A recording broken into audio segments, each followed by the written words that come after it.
The sauces created by a chef are often seen as the best measure of the chef's ability and knowledge. The finest sauces are made with careful attention, using the best available ingredients. They enhance the food for which they are prepared with a pleasing color and appearance, well-balanced flavor, and satisfying texture.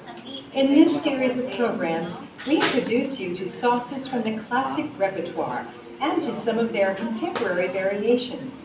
You'll see the fundamental techniques from which you can build your own repertoire. This program is devoted to basic brown sauces.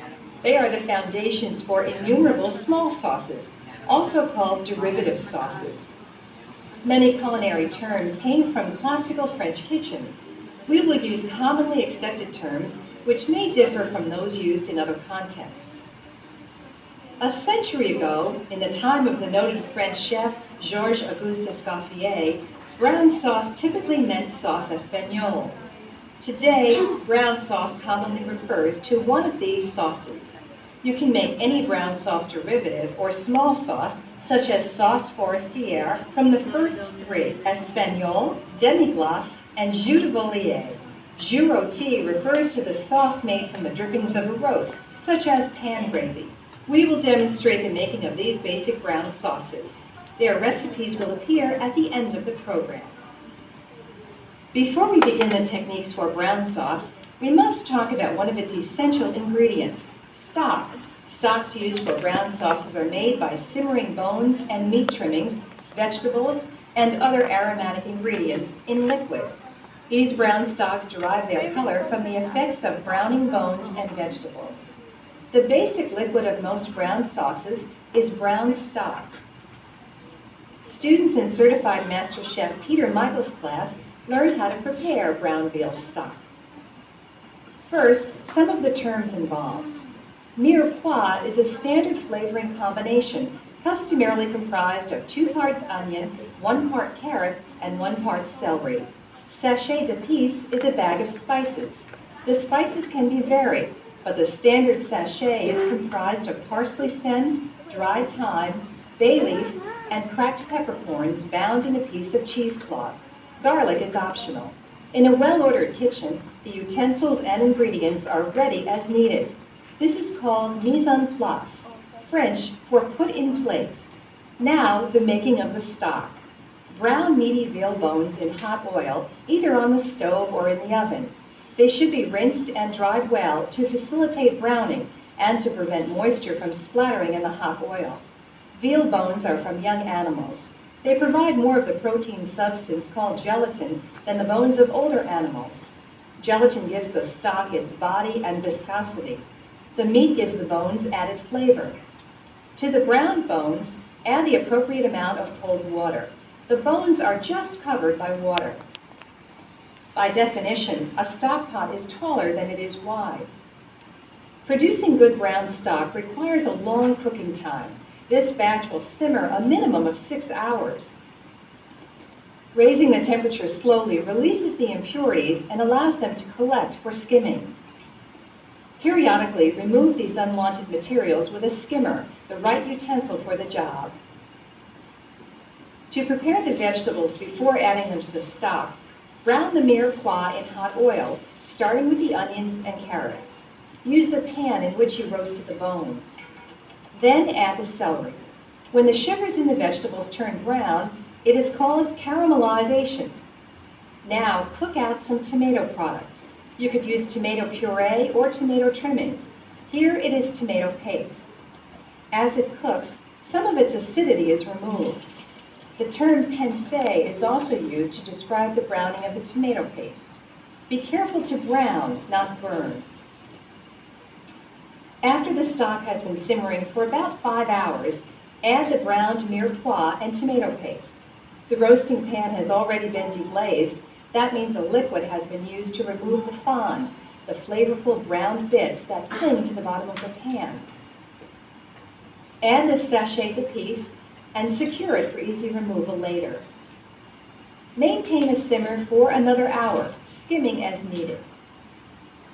A long simmering time is necessary to extract and build up all of the flavors. Cook the stock long enough to achieve the desired flavor, clarity, aroma, body, and color. Strain the stock and it will be ready for use.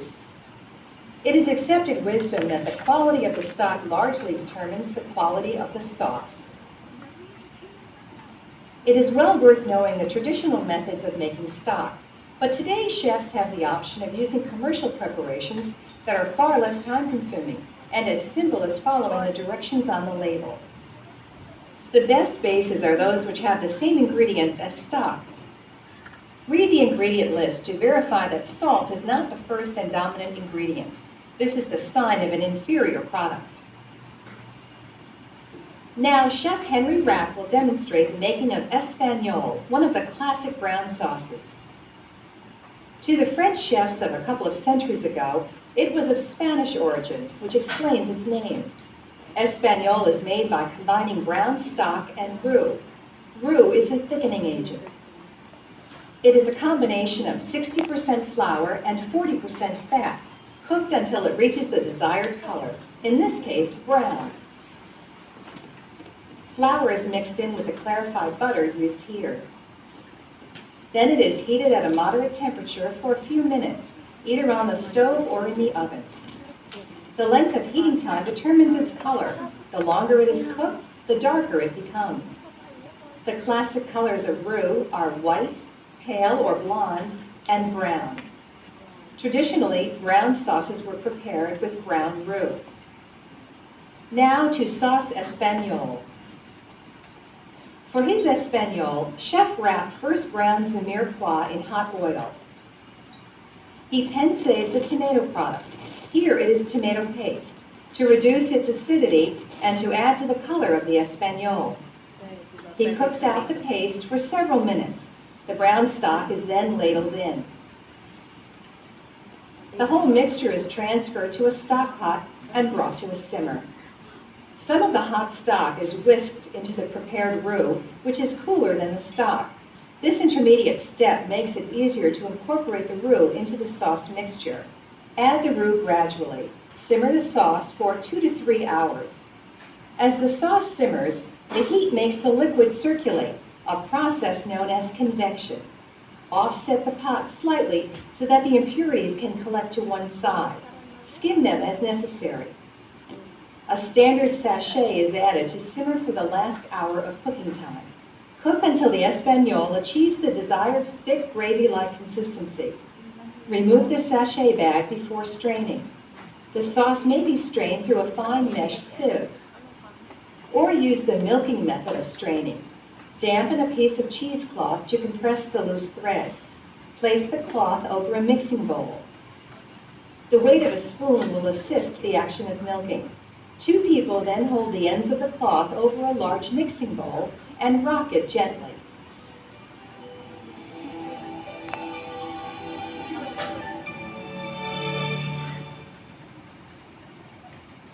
Espagnole can be refined into the sauce known as demi-glace. The basic brown sauce is cooked to a superior state with rich, well-balanced flavor, taste, and consistency. Demi-glace means half-glazed. It lends itself well to the making of many small sauces.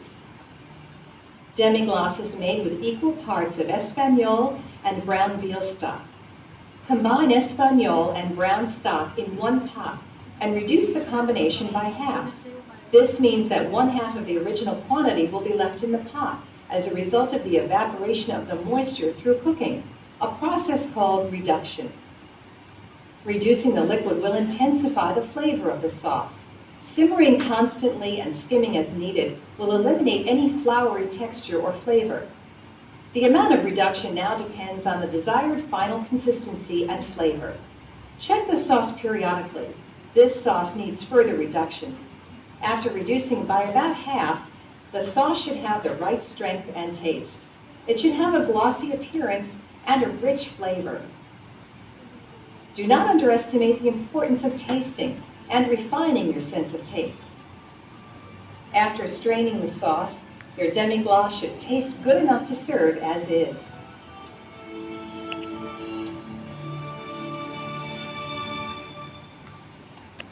Demi-glace is the ideal medium to compound with other ingredients to create a variety of small sauces. For instance, sauce bordelaise. Chef Rapp will demonstrate how to make this derivative sauce from demi-glace. This finishing technique calls for a wine reduction. Combine red wine, minced shallots, coarsely ground pepper, bay leaf, and thyme in a saucepan. Simmer and reduce the volume by 3/4. Now add the demi-glace. Reduce the sauce until it achieves the proper taste and consistency. Strain the sauce through a fine mesh sieve into a hot sauté pan. Add some lemon juice. For added sheen, taste, and body, incorporate a small amount of soft butter. Classic sauces are often finished this way. It is a technique called monter au beurre in French. Add sliced bone marrow for a true bordelaise. Sauce bordelaise and entrecote seem like natural partners.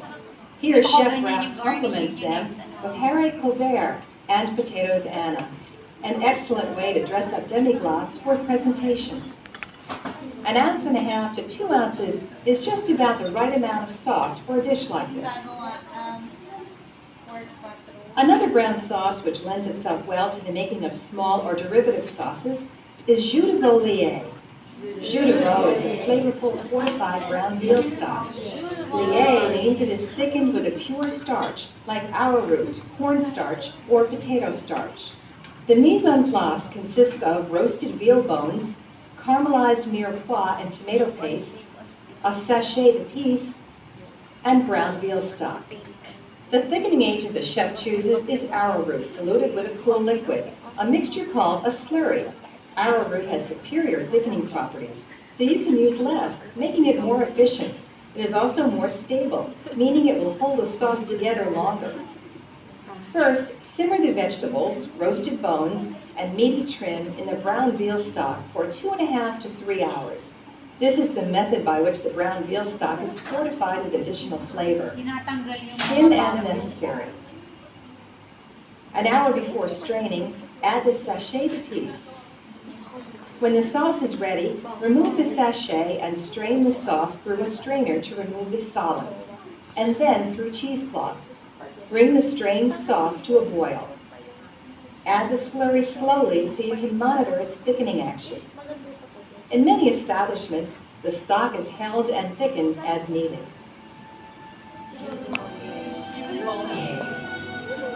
So, ganun lang siya. Basically, it's thickened with cornstarch or arrowroot slurry. Napansin nyo, hindi roux yung Chef Rapp now makes tornadoes of beef with a forestière sauce. As with the other brown sauces, jus de veau lié can serve as the base sauce from which to make the small sauce. Season tornadoes of beef and sauté them in clarified butter. Cook the meat and then place on a crouton on a plate. Sauté shallots, sliced mushrooms, here the chef uses morels, and diced potatoes. Then more salt and pepper and lardons of bacon. Place this mixture around the meat. Then deglaze the pan with jus de veau lié. Finish with butter, monter au beurre. Sauce à la forestière, from the forest from which came the mushrooms. Spoon the sauce over the meat and vegetables, and sprinkle the whole plate with chives. A classic presentation. Actually, yung pinaka-carbohydrates dyan, a sauce-making technique as old as dining is to use the drippings or fond from a roast as the foundation for a sauce for the meat from that roast. The French call it jus rôti. Chef Rapp will demonstrate the methods for producing these sauces from the rendered drippings. Au jus, jus lié, pan gravy. First, au jus. No thickening agent is added to the juices from a roast. Remove the cooked roast from the pan. Add mirepoix to the roasting pan and cook it over direct heat until it is browned and the drippings are reduced to a syrupy consistency. Degrease the pan by pouring off the fat. Now deglaze the drippings with brown stock or water. Dissolve all the brown bits. Be sure that the amount of liquid added will create enough sauce to accompany the number of portions cooked, approximately 2 ounces per serving. Simmer for about 5 minutes. Au jus is simply the drippings of a roast diluted with liquid, simmered with no added thickener. Okay, so au jus. Sino rito yung marunong mag-roast ng pork? Yung mga To tinatay nila transform au tapos jus ilalagay. into Binibake, parang julienne, binibake lang. deglaze the pan drippings with stock or water as you have seen, and incorporate a slurry. Strain it when Sa ready. turbo, may drippings A din dun, typically pwedeng enticing pwede. dish for this sauce would be roast strip loin julienne, served with potatoes, peas, Isip and kayo carrots. yung meat natin next week. Gusto ko mag-isip kayo ng accompaniment. You see how the plating was done? It's not only the meat, but there's Another sauce thickened in the cooking vessel is called pan gravy. The thickening agent is flour instead of a pure starch like arrowroot. Chef Rapp will demonstrate how he makes a roast chicken with pan gravy. Remove the roasted chicken from the oven and the pan. Allow it to rest. On top of the stove, caramelize the mirepoix in the roasting pan. Form a roux by adding flour to the fat. Cook the roux to a pale color. Incorporate chicken stock, stirring until smooth.